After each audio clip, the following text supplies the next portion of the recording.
Hey everyone, welcome back. आज हम आ गए हैं मॉडर्न हिस्ट्री एमसीक्यू के पार्ट सेकेंड पे। इससे पहले हमने पार्ट फर्स्ट एमसीक्यू कर लिए हैं, जिसमें हमने कवर किया था सम सोशियो रिलीजियस मूवमेंट्स और लोअर कास्ट मूवमेंट तक। अगर आपने वो वीडियो नहीं देख रखी है, डिस्क्रिप्शन में आपको प्लेलिस्ट की लिंक मिलेगी, यहाँ से जाके फर्स्ट पार्ट की वीडियो देख लें। साथ ही साथ अगर ये आपको स्लाइड चाहिए जहाँ से मैं आपको क्वेश्चन करा रही हूँ, आपको ये सारे क्वेश्चंस के पीडीएफ चाहिए, तो डिस्क्रिप्शन में आपको टेलीग्राम ग्रुप का लिंक मिलेगा, वो ज्वाइन कर ले। और सिंपली आप टेलीग्राम पे सर्च करें एंट्रेंस वॉरियर, आपको ग्रुप मिलेगा, ज्वाइन करें और वहाँ आपको सारे पीडीएफ मिल जाएंगे। सो चलिए स्टार्ट करते हैं। आज हमें एमसीक्यू सॉल्व करना है from the freedom struggle revolt of 1857 से स्टार्ट करते हैं। तो हमारा फर्स्ट क्वेश्चन है, who was the governor general of India during the revolt of 1857? सो कौन बता रहा है गवर्नर जनरल कौन था 1857 के टाइम पे? ऑप्शन ए है लॉर्ड डलहौजी, ऑप्शन सेकेंड है लॉर्ड बेंटिंक, ऑप्शन थर्ड है लॉर्ड कैनिन, ऑप्शन फोर्थ है लॉर्ड वेलेस्ली। आप वीडियो पॉज करके आंसर को सोच सकते हैं। मैं आपको आंसर बताती हूँ। यहाँ पे सही आंसर है option number third, Lord Canning. Lord Canning थे governor general during the revolt of 1857। Next question पे मूव करेंगे। अब देखिए, the revolt of 1857 had its beginning in, first है लखनऊ, सेकेंड ऑप्शन है दिल्ली, थर्ड ऑप्शन है कानपुर, फोर्थ ऑप्शन है मेरठ। आपसे पूछा 1857 का रिवॉल्ट कहाँ से शुरू हुआ था, पहली जगह कौन सी थी, मेन जगह। तो यहाँ पे जो सही ऑप्शन बनता है आपका वो है ऑप्शन नंबर 4, मेरठ। जो रिवॉल्ट था 1857 का वो मेरठ से स्टार्ट हुआ था इन 1857, मई में 1857 में स्टार्ट हुआ था। चलिए नेक्स्ट क्वेश्चन देखते हैं। Who was responsible for introducing Enfield rifle that used the greased cartridge which became the immediate reason of 1857 revolt? आपने एनफील्ड राइफल का नाम सुना होगा। Let me explain. Enfield rifle जो था one of the biggest cause था 1857 के revolt के टाइम पे। क्यों? क्योंकि ये वही राइफल था जिसमें कहा गया कि इसके कार्टेज जो होते हैं, गोलियां जो होती हैं, उसमें या फिर काऊ के मांस का यूज किया जाता है, काऊ की चर्बी का यूज किया जाता है, या फिर पिग के चर्बी का यूज किया जाता है। तो काऊ की चर्बी का यूज करना मतलब हिंदूज के फेथ को डिस्ट्रॉय करना, और पिग के चर्बी का इस्तेमाल करना मतलब मुस्लिम्स के फेथ को डिस्ट्रॉय करना, जिसकी वजह से काफी ज्यादा रिवॉल्ट्स हुए। एक तरीके से बहुत ज़्यादा एक्सेलरेशन आया 1857 के रिवॉल्ट में। तो वो पूछा जा रहा है यहाँ पे, वो एनफील्ड राइफल किसने इंट्रोड्यूस किया था?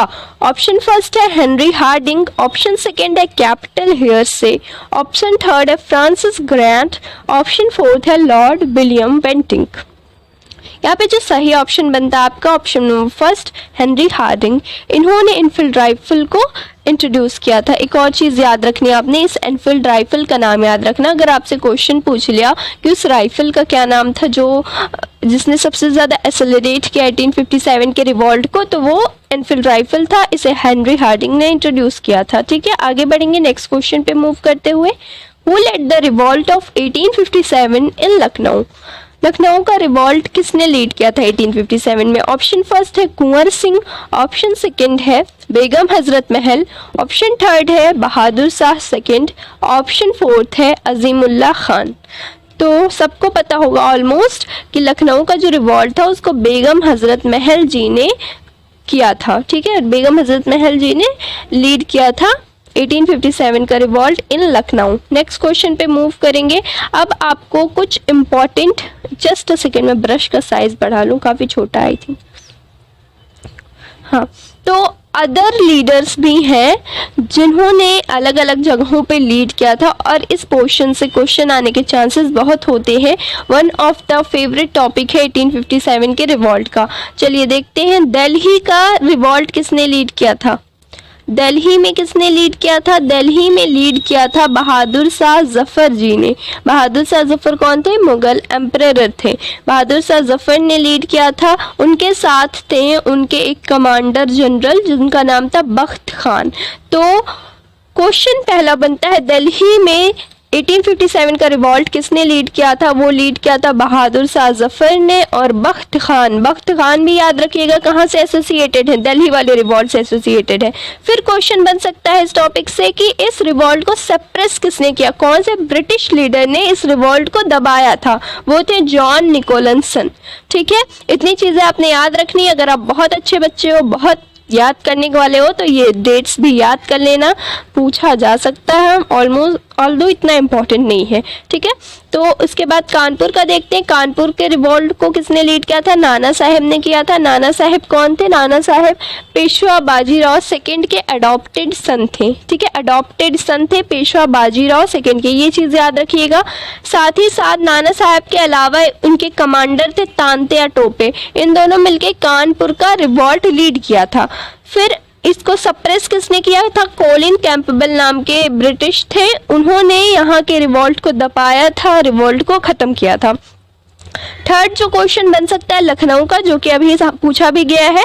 लखनऊ का रिवॉल्ट किसने लीड किया था? बेगम हजरत महल ने किया था। और इस रिवॉल्ट को दबाया किसने था? कॉलिन कैंपबेल ने किया था। फिर झांसी का रिवॉल्ट किसने लीड किया था? ये तो हर किसी को पता है, झांसी की रानी ने, रानी लक्ष्मीबाई जी ने किया था झांसी का रिवॉल्ट लीड। और इनको दबाया किसने था? ह्यूज रोज ने। ये सारी चीजें प्लीज याद कर लीजिएगा, बहुत इंपॉर्टेंट है। इलाहाबाद के रिवॉल्ट को किसने लीड किया था? लियाकत अली नाम के बंदे थे, उन्होंने लीड किया था। यहाँ पर किसने सप्रेस किया था रिवॉल्ट को? कॉलोनल नील ने।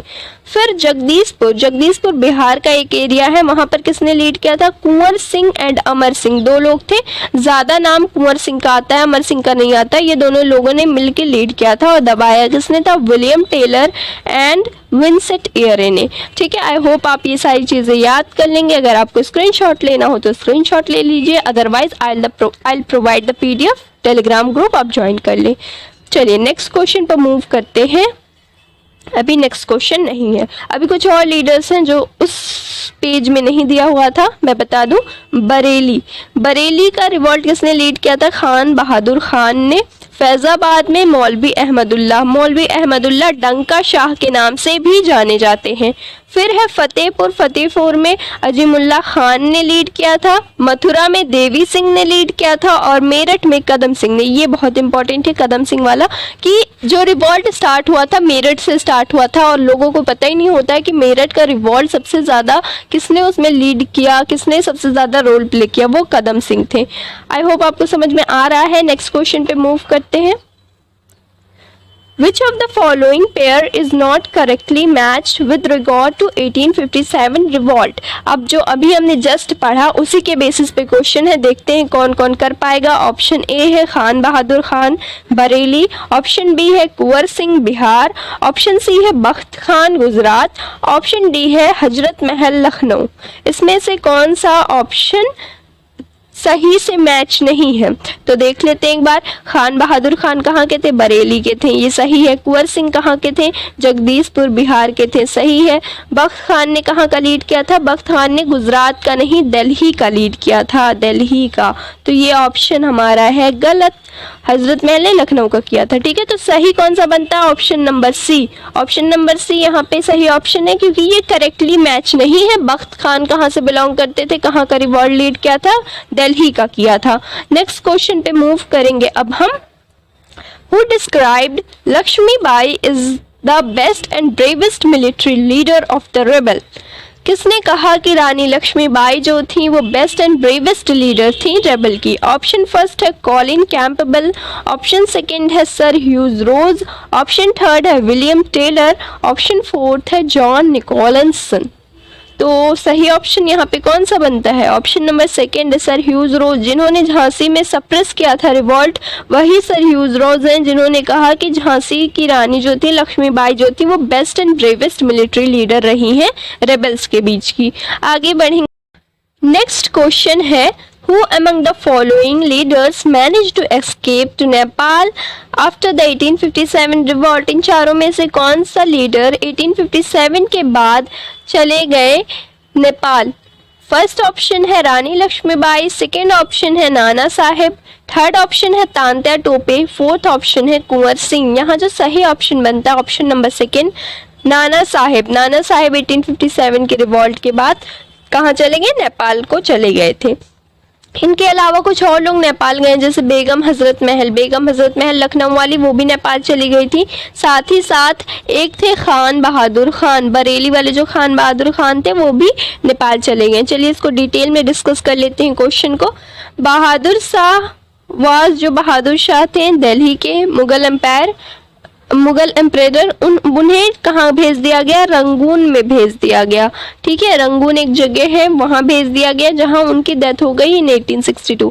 बस मैं इसलिए बता रही हूँ कि आपको याद रहे कि 1857 के रिवॉल्ट के बाद लीडर्स के साथ क्या किया गया। बहादुर शाह रंगून चले गए। नाना साहेब, जिनका ओरिजिनल नेम धुंधु पंत है, याद रखिएगा, कभी कभी नाना साहेब की जगह धुंधु पंत वर्ड यूज कर देता है तो आप कंफ्यूज हो जाएंगे। बेगम हजरत महल और खान बहादुर खान, ये तीनों ऐसे लीडर्स थे जो नेपाल को चले गए थे। फिर तांत्या टोपे, जो नाना साहेब के साथ में रहने वाले थे, तांत्या टोपे, उनका ओरिजिनल नाम है रामचंद पंडुरांग, उनको कैप्चर कर दिया गया था और उनको मार दिया गया था इन 1859। तो तांत्या टोपे की डेथ हो चुकी थी। रानी लक्ष्मीबाई की भी डेथ हो चुकी थी बैटलफील्ड में। कुंवर सिंह जो थे बिहार वाले, उनको घाव लग गया था, चोटें लग गई थी और उनकी भी डेथ हो गई 1858 में। तो याद रखिएगा कौन से लीडर के साथ क्या हुआ, स्पेशली नेपाल जाने वाले लोगों को याद रखिएगा कि कौन कौन नेपाल गया था। आगे देखेंगे, the revolt of 1857 was localised and poorly organised. यहाँ पे बताया गया 1857 का रिवॉल्ट सक्सेस क्यों नहीं हो पाया उस लेवल पर, बिकॉज ये बहुत लोकलाइज्ड था और पुअरली ऑर्गेनाइज्ड था। कभी कभी इस पे MCQ आ जाता है कि reason behind the failure of 1857 revolt, तो याद रखिएगा लोकलाइज था, पुअरली ऑर्गेनाइज था, कम्युनिकेशन फैसिलिटी की कमी थी।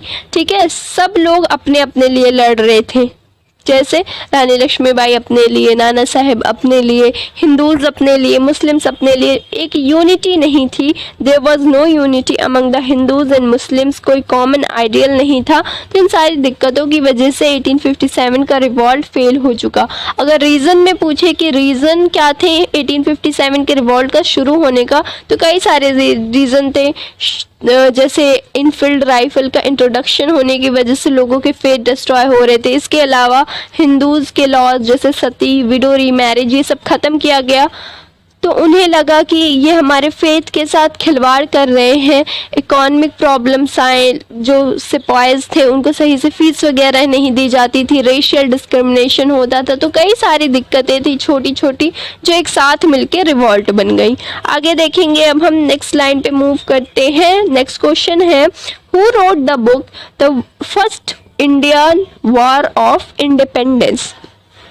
फर्स्ट है थॉमस रॉय, सेकेंड है कार्ल मार्क्स, थर्ड है RC मजुमदार, फोर्थ है SN सेन। इन चारों में से किसने the first Indian war of independence book लिखी है? तो इनका जो सही ऑप्शन है ये है option number second, Karl Marx की लिखी हुई ये बुक है। तो याद रखिएगा the first Indian war of independence किसने लिखी है? Karl Marx. ये सारे इंपॉर्टेंट क्वेश्चन है, ऑलमोस्ट सारे ही इंपॉर्टेंट क्वेश्चन है।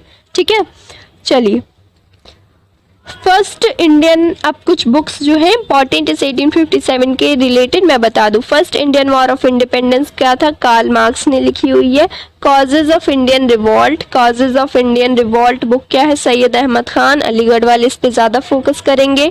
The India war of independence VD Savarkar ने लिखी है। The sepoy mutiny and the rebellion of 1857 लिखा है RC मजुमदार ने। Civil rebellion in Indian mutinies SB Chaudhary ने लिखी है। रेबेलियन 1857 PC जोशी ने लिखी है। 1857 नाम की जो बुक है वो SN सेन ने लिखी। अच्छा, वो लोग यार जो सोचते ये याद करना जरूरी है, ये याद करना जरूरी है। देखो, जब इस कॉम्पिटिटिव एग्जाम में बैठने जा रहे हो ना, 12th पास आउट हो चुके हो, इतने हाई लेवल के एग्जाम पे बैठने जा रहे हो अब, तो ये क्वेश्चन दिमाग से निकाल दिया करो कि ये याद करना जरूरी है। स्पेशली जो अभी मैं करा रही हूँ इसमें मत दिमाग लगाना कि ये याद करे ना करे, सारा याद करो, कोशिश करो ल्यूसेंट को रट डालो यार, जितना हो सके उतना याद करो, आपकी गारंटी हो जाएगी सिलेक्शन की। अदरवाइज जब ये वाला क्वेश्चन माइंड में रहेगा ना, ये नहीं याद करेंगे, ये नहीं याद करेंगे, तो काफी दिक्कत हो जाती है एग्जाम में। आगे बढ़ेंगे हम नेक्स्ट क्वेश्चन पे मूव करते हैं। Who founded the Indian National Congress? Congress, किसने इंडियन नेशनल कांग्रेस को फाउंड किया?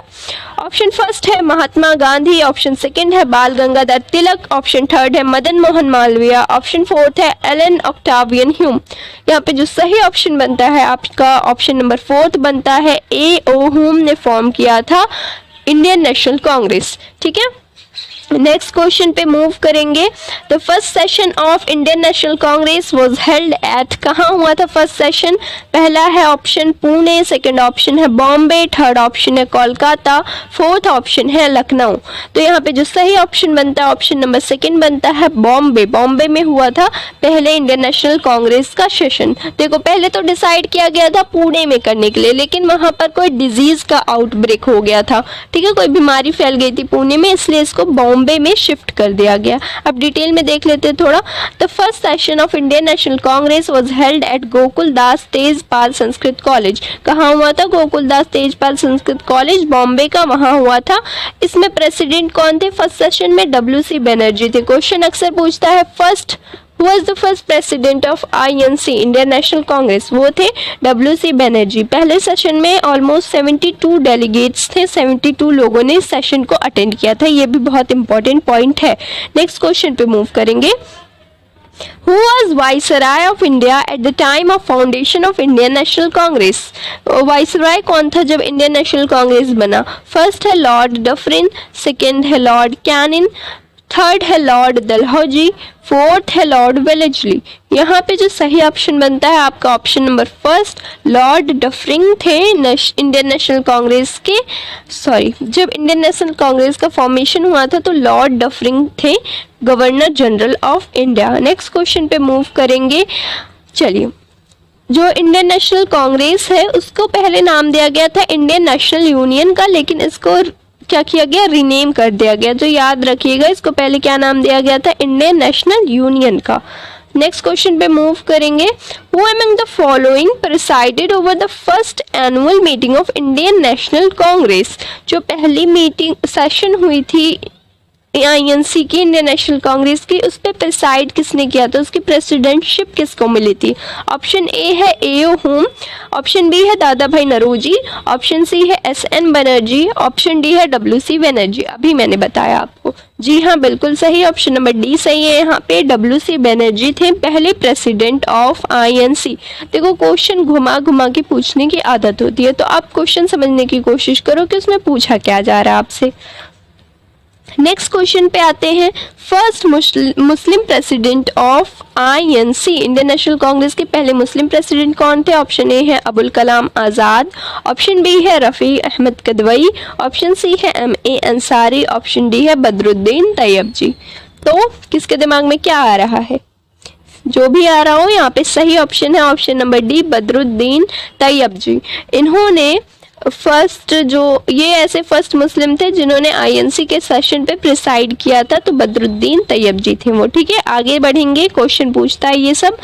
The second session of Indian National Congress was presided over by, second session जो था इंडियन नेशनल कांग्रेस का, उस पर किसने प्रिसाइड किया था? ऑप्शन ए है गणेश अग्रारकर, ऑप्शन बी है सुरेंद्र नाथ बैनर्जी, ऑप्शन थर्ड है दादा भाई नौरोजी, ऑप्शन फोर्थ है डी है फिरोज शाह मेहता। यहाँ पे जो सही ऑप्शन है वो ऑप्शन नंबर सी है, दादा भाई नौरोजी थे वो बंदे जिन्होंने सेकंड सेशन ऑफ INC पे प्रिसाइड किया था। नेक्स्ट क्वेश्चन पे मूव करेंगे अब हम। The first European to be elected as president of Indian National Congress, इन पहले यूरोपियन जिन्होंने इंडियन नेशनल कांग्रेस की प्रेसिडेंटशिप की वो कौन थे? Option A A O. Hume, option B George Yule, option C Alfred Webb, option D Annie Besant. बहुत सारे लोगों के दिमाग में आ रहा होगा ए.ओ. ह्यूम, लेकिन वो साफ गलत है क्योंकि इन्होंने फाउंडेशन कराई थी, हेल्प की थी फाउंडेशन में फॉर्म करने में। प्रेसिडेंटशिप इनको नहीं मिली ए.ओ. ह्यूम को। जो इसका सही ऑप्शन है वो ऑप्शन नंबर बी है, जॉर्ज यूले। जॉर्ज यूले पहले ऐसे प्रेसिडेंट थे, यूरोपियन प्रेसिडेंट थे जिन्होंने INC के सेशन पे लीड किया। ओके, नेक्स्ट क्वेश्चन पे मूव करेंगे अब हम। Who was the first lady president of Indian National Congress? पहली लेडी प्रेसिडेंट कौन थी? ऑप्शन ए है N. Sen Gupta, option B है सरोजनी नायडू, ऑप्शन सी है एनी बेसेंट, ऑप्शन डी है कदम्बिनी बोस। यहाँ जो सही ऑप्शन बनता है ऑप्शन नंबर सी है एनी बेसेंट। एनी बेसेंट पहली फीमेल थी जिन्होंने प्रेसिडेंटशिप मिली, जिनको आईएनसी की। ओके, अब हम इतनी देर से जो बकवास कर रहे हैं, जो क्वेश्चन कर रहे हैं, देख लेते हैं उसकी डिटेल स्टडी क्या है। 1885 में पहला सेशन हुआ, बॉम्बे में हुआ था। इसके प्रेसिडेंट थे डब्ल्यू.सी. बनर्जी, आपने पता है। सेकेंड सेशन हुआ था 1886 में कलकत्ता में, इसको लीड किया था दादा भाई नौरोजी ने।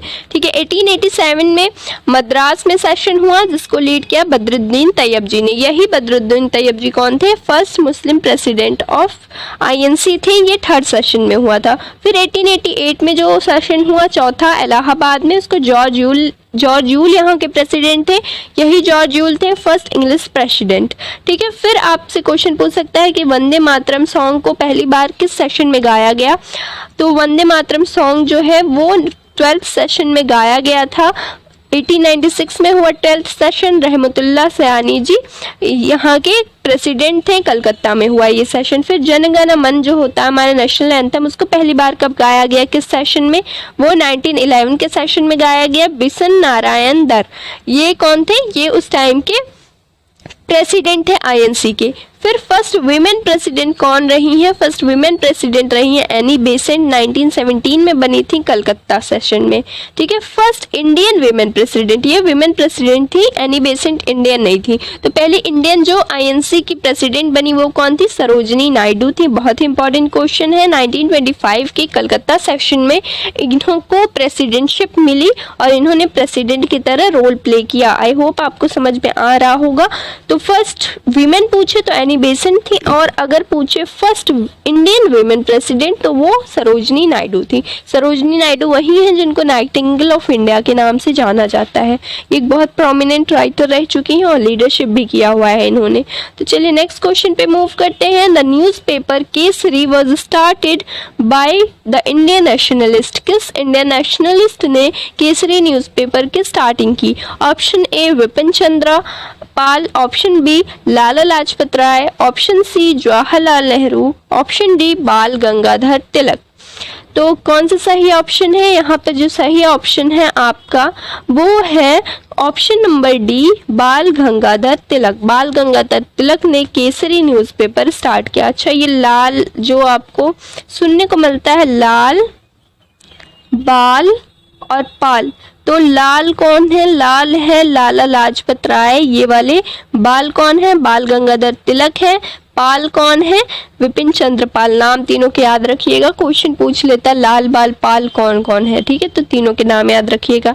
नेक्स्ट क्वेश्चन पे मूव करेंगे। अब देख लेते हैं जो हमने देखा अभी ना, ये केसरी वाला, उस पे डिटेल देख लेते हैं क्या क्या है क्या नहीं है। चलिए, लोकमान्य तिलक, जो बाल गंगाधर तिलक है उनको लोकमान्य तिलक भी कहा जाता है। वो एक एक्सट्रीमिस्ट लीडर थे। एक्सट्रीमिस्ट लीडर क्या होते हैं? देखो, जब आईएनसी का फॉर्मेशन हुआ 1885 में, थोड़े टाइम बाद 1905 आने तक, 1905 आने तक जो आईएनसी था दो फेज में डिवाइड हो गया। इंडियन नेशनल कांग्रेस दो पार्ट में डिवाइड हो गया। एक पार्ट था मॉडरेट का, जो बीच वाले लोग थे, जो कहते थे कि ग्रोथ धीरे धीरे आनी चाहिए, नॉन वायलेंस को फॉलो करना चाहिए, इस तरीके की बातें करते थे। वो ब्रिटिश के सपोर्ट के साथ करना चाहते थे। और एक जो पार्ट था जिसको एक्सट्रीमिस्ट कहते हैं, एक्सट्रीमिस्ट वाले मिलिट्री को ज़्यादा सपोर्ट करते कि आज़ादी हमें तुरंत मिलनी चाहिए, हमें इसके लिए हथियार उठाने पड़ेंगे, सब तरीके की बातें करते थे। वो एक्सट्रीमिस्ट लीडर हुआ करते थे। तो लोकमान्य तिलक के एक्सट्रीमिस्ट लीडर है, याद रखिएगा। अक्सर क्वेश्चन पूछ लेता है which of the following is extremist leader. तो एक्सट्रीमिस्ट लीडर में कौन कौन है? बाल गंगाधर तिलक, लाला लाजपत राय, विपिन चंद्र पाल, ठीक है, लाल बाल पाल तीनों है, और अरविंदो घोष करके हैं, वो भी एक एक्सट्रीमिस्ट लीडर थे। चलिए देख लेते हैं हम इनके बारे में। अभी हमने देखा बाल गंगाधर तिलक ने केसरी न्यूज़पेपर को लॉन्च किया। केसरी न्यूज़पेपर मराठी लैंग्वेज में आती थी, और एक दूसरा न्यूज़पेपर उन्होंने लॉन्च किया था मराठा नाम का, जो कि इंग्लिश में आती थी। कंफ्यूज नहीं होना है, केसरी न्यूज़पेपर मराठी में आती थी, मराठा न्यूज़पेपर इंग्लिश में आती थी। आई नो थोड़ा कॉम्प्लिकेटेड है, क्योंकि अब सोच रहे होगे मराठा को मराठी कर देना चाहिए था यार। कोई बात नहीं, चलिए आगे मूव करते हैं। इन्होंने गणपति फेस्टिवल ऑर्गेनाइज कराया था 1893 में और शिवाजी फेस्टिवल ऑर्गेनाइज कराया था 1895 में। ठीक है, इन्होंने होम रूल लीग भी स्टार्ट किया। बहुत इंपॉर्टेंट क्वेश्चन है, who started the home rule league? वो किसने किया था? बाल गंगाधर तिलक ने किया था 1916 में। होम रूल लीग बहुत ही इंपॉर्टेंट पार्ट है इंडिपेंडेंस मूवमेंट का। इन्होंने गीता रहस्य नाम की बुक लिखी है, गीता रहस्य, तो ये चीज़ याद रखनी है। और इन्होंने एक स्टेटमेंट कहा है, Swaraj is my birth right and I will have it. ये चीज़ याद रखनी है सारी की सारी। वन मोर थिंग, जो एमसीक्यू कर रहे हैं वो तो आपने याद ही रखना, प्लस ये सब जो मैं बता रही हूँ दे आर ऑल्सो इम्पोर्टेंट, सो वो भी माइंड में रखते चलिएगा। चलिए नेक्स्ट क्वेश्चन पे मूव करते हैं। तो हमारा नेक्स्ट क्वेश्चन है, who was elected as first president of Lok Sevak Mandal? Lok Sevak Mandal का फर्स्ट प्रेसिडेंट कौन इलेक्ट हुआ? ऑप्शन ए है मदन मोहन मालवीय, ऑप्शन बी है लाला लाजपत राय, ऑप्शन सी है बाल गंगाधर तिलक, ऑप्शन डी है लाल बहादुर शास्त्री। यहाँ पे सही ऑप्शन जो बनता है आपका ऑप्शन नंबर बी बनता है, लाला लाजपत राय। चलिए डिटेल में देखते हैं। पहले ये लोक सेवक मंडल याद रखिएगा, लोक सेवक मंडल को फाउंड किसने किया था? लाला लाजपत राय जी ने किया था और यही फर्स्ट प्रेसिडेंट पे थे। चलिए लाला लाजपत राय के बारे में डिटेल में देखते हैं। इन्होंने कई सारे वेलफेयर ऑर्गेनाइजेशन एस्टैब्लिश किए। पहला जो वेलफेयर ऑर्गेनाइजेशन क्या था? वही जो अभी हमने देखा लोक सेवक मंडल, वो एक वेलफेयर ऑर्गेनाइजेशन था। किसने एस्टैब्लिश किया? लाला लाजपत राय ने। उनको पंजाब केसरी और शेरे पंजाब के नाम से जाना जाता है। अक्सर क्वेश्चन पूछ लेता है हु इज नोन एज शेरे पंजाब या पंजाब केसरी। ये जो लाला लाजपत राय थे ये पंजाब से बिलोंग करते थे, इसलिए इनके साथ पंजाब का टाइटल अक्सर लगा हुआ होता है, तो आपने कंफ्यूज नहीं हो जाना है। नेक्स्ट क्वेश्चन पे मूव करेंगे अब हम। Bipin Chandra Pal is known as the dash in India. Option A father of revolutionary thoughts, B है father of social thoughts, option C है father of Indian independence, option D है फादर ऑफ इंडियन ट्रेडिंग।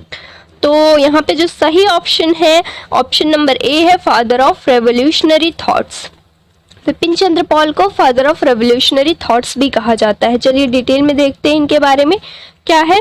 इन्होंने English weekly start की थी, found की थी, जिसका नाम है न्यू इंडिया। तो क्वेश्चन पूछे new India was founded by, वो कौन थे? विपिन चंद्र पाल जी ने किया था। इन्होंने वंदे मातरम नाम का इंग्लिश पेपर भी फाउंड किया है। दो चीजें फाउंड की थी, न्यू इंडिया नाम की इंग्लिश वीकली और डेली न्यूज़पेपर वंदे मातरम नाम से। गाइस चैनल को सब्सक्राइब कर देना, प्लीज सपोर्ट करो, जल्दी से जल्दी सब्सक्राइबर बढ़ाओ ताकि हमारी लाइव क्लासेस हो सके। चलिए नेक्स्ट क्वेश्चन पे मूव करते हैं। अब आता है नेक्स्ट क्वेश्चन, क्या है? The famous daily newspaper Jugantar was published in which language? जो जुगांतर है बहुत फेमस न्यूज़पेपर रहा है, वो किस लैंग्वेज में पब्लिश हुआ करता था? ऑप्शन ए फर्स्ट है हिंदी, ऑप्शन सेकंड है इंग्लिश, ऑप्शन थर्ड है मराठी, ऑप्शन फोर्थ है बंगाली। यहाँ पे जो सही ऑप्शन बनता है आपका वो है ऑप्शन नंबर फोर्थ बंगाली। चलिए डिटेल में देख लेते हैं। अभी याद रखिएगा जुगांतर न्यूज़पेपर जो था बंगाली में आता था। डिटेल में डिस्कस करते हैं क्वेश्चन को। ये जो न्यूज़पेपर है इसको फाउंड किया है श्री अरबिंदो घोष जी ने। अरबिंदो घोष जी ने मैंने बताया एक एक्सट्रीमिस्ट लीडर थे। इन्होंने क्या किया? जुगांतर न्यूज़पेपर को फॉर्म किया है। इसके अलावा ये बहुत ही एक्सट्रीमिस्ट लीडर रहे हैं, काफ़ी रोल प्ले किया इन्होंने। और लास्ट में जब इनको पॉलिटिक्स से इन्होंने संन्यास ले लिया और पुडुचेरी में जाके योगा करने लगे। ठीक है, तो ये थे अरबिंदो घोष की कहानी। नेक्स्ट क्वेश्चन पे मूव कर लेते हैं अब हम। नेक्स्ट क्वेश्चन तो है ही नहीं हमारा, यहीं पे एंड होता है हमारे इस सेशन का। मिलते हैं नेक्स्ट सेशन में। आगे हम स्टार्ट करेंगे पार्टीशन ऑफ बंगाल से एमसीक्यू। ठीक है, वीडियोस ज़्यादा लंबे नहीं होने चाहिए क्योंकि आपको माइंड में क्वेश्चंस भी रखने हैं। मैं एक साथ 1 घंटे 2 घंटे का वीडियो नहीं बनाना चाह रही बिकॉज आपको याद करने में मुश्किल हो जाएगी। So this was all for today. Thank you everyone. Channel को सब्सक्राइब कर दीजिएगा, वीडियो को लाइक करिए और साथ ही साथ हमारे साथ जुड़िए with Telegram. This was all for today. Thank you.